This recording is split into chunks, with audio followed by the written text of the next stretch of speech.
Mr. Vice-Chancellor, Brian O'Connell, I have the pleasure to introduce to you an excellent teacher. We just heard two remarkable voices singing The Pearl Fishers, and that the one will be working with Cecilia Bartoli, which I think tells us something about teaching at the University of Cape Town at the School of Music.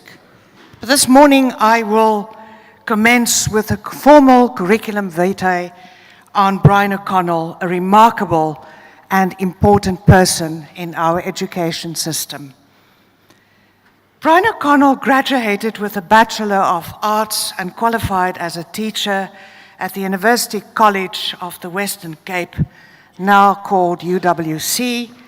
While teaching, he obtained his BA Honours degree cum laude as a part-time student of the University of South Africa, UNISA. Then, on the strength of his fine achievements, he won a Fulbright scholarship to Columbia University in New York, where he took an MA and an MEd. Between 1970 and 1985, he worked as a teacher, vice principal, and principal at various schools in Cape Town, before taking up the position of senior lecturer in education at UWC.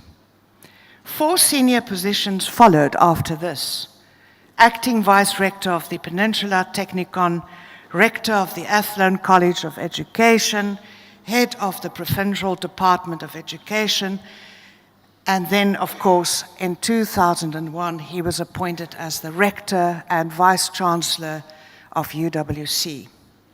He retired from that position in 2014. The National Research Foundation awarded its highest honor, namely the NRF Lifetime Achievement Award, to Professor Brian O'Connell during the annual award ceremony in Bloemfontein in 2017. And now with an informal accolade, because every person has a formal CV but also an informal CV.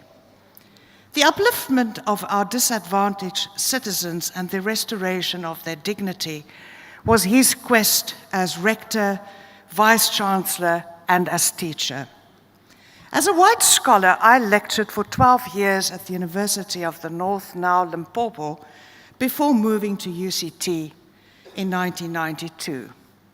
Since the late 90s, we have experienced radical change in our country, which also had an immense impact on our schooling and education system. Professor Jakes Gerwel and the writer Adam Small played a significant role in my personal development as lecturer, as teacher, as researcher, as human being. Jakes Gerwel was an honorary professor in the Department of Afrikaans, and our discussions on land and Karel Skuman opened a new discourse for me. Small, in his email correspondences the last 3 years before his death, and personal meetings alerted me to the fact that institutions are strong and will survive all kinds of onslaughts. This was during the last 3 years of political and social upheaval at UCT. Many of our discussions served to comprehend the new discourse of the last 3 years, trying to understand our students, our position in this country. The following poem I wrote originally in Afrikaans for Adam Small, and the same sentiments are relevant in my reading of Brian O'Connell. Tribute to Adam Small. You stand in Groot Verseboek, that blue monument for apartheid, controlled by white men with female poets relegated to the state of mere feminine adjuncts, bustling around their pots and pans in the kitchen, or a male poet's lover with whom on a couch of an afternoon he can robustly thump the yambic drum.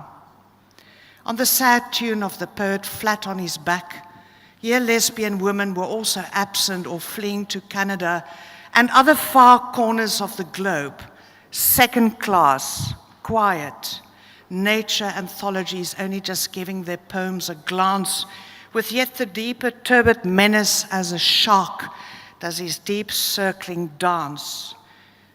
You, they were not able to shunt into the slave quarters or into some back room. Your voice was too clear, too caustic. You stand for District 6 in this Poetry Bible, reminding them all of forced removals and the Group Areas Act. Moreover, you made fun of, held up to the ridicule, the holy order of the word. And you are even translated the poetry's Father God. Today, under a carpet, I discovered a skeletal framework of a fleeing gecko, close to Ingrid Jonker and Breitenbach, like the rolling millipede of Louis Extienne and those others who were silenced. You were still the one who nimbly, without long-windedness, still used the Cape lingo to rail against man-made laws. And I wonder, how do you feel now?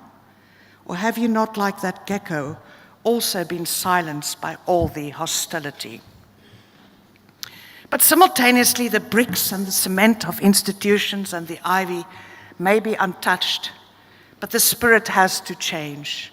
And this is what Brian O'Connor achieved as an educator, to change the perception of an institution where intellectuals with an international standing are working and doing research. Ankie Krog and Stuart van Wyk, to name two colleagues in my field. Frederick Jameson, in his Political Unconscious, published in 1981, maintains that literature cannot be read without a political context. We interpret universities and cultures in the same way. UWC, Stellenbosch, and UCT, with UWC as a multicultural and multilingual university, a space Brian O'Connell created for many young scholars. The dialectic between our painful past and a new future should be noted. And now for a final accolade. Challenges, humiliations, violence, dark hours of apartheid. A teacher needs a blackboard, chalk, books, a library, but also inspiration. O'Connell transformed these negativities in something positive. He received numerous honorary awards, and he was presented with the title of Commander of the Order of the Leopold II for his tireless efforts of not just strengthening ties between UWC and Belgium, but also in raising the profile of his university, transforming it into the internationally respected institution it is today. Vice-Chancellor, with UCT's honorary degree, we also recognize his invaluable work as an educator, as a role model for many South African scholars. In French, we say, un coup de chapeau, I lift my hat. Thank you, Mr. Vice-Chancellor.